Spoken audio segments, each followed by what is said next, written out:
இப்ப பாத்தீங்கன்னா நம்ம ஒரு வீடு எல்லாம் சேஃபா இருக்கிறதுக்கு நம்ம என்ன பண்ணுவோம், ஒரு பெரிய பூட்டு வாங்கி மாட்டுவோம். அப்படியும் சேஃபா இல்லைன்னா என்ன பண்ணுவோம், ஒரு செக்யூரிட்டி அலர்ட் பண்ணுவாங்க பணக்கார வீட்டுலாம்.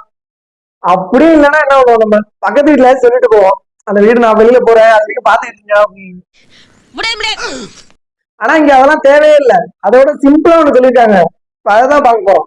வீட்டுல இருக்கும் வீட்டை பாதுகாப்பு பண்ணலாம். சோ எங்கேயாவது ஒரு இடத்துல இது வரைஞ்சு வச்சாலே போதும், அந்த வீடு வந்து பாதுகாப்பா இருக்கும். கதவுல ஜன்னல்களிலும் வரைஞ்சு வைக்கலாம், பாதுகாப்பாக இருக்கும். நம்ம சொல்ற குறியீடு எல்லாம் போடும்போது கதவு ஜன்னல் எல்லாம் அப்படி பெயிண்டிங் கலர் கலர் பெயிண்டிங்கா ஒரு டிசைனா இருக்க போறதுன்னு நினைக்கிறேன். அந்த காலத்துல எல்லாம் பாத்தீங்கன்னா கதவுக்கும் செவற்றில் கூட ஓவியமா இதையெல்லாம் வரைஞ்சு வச்சிருப்பாங்க. செக்கில ஆட்டின சுத்தமான உருட்டு.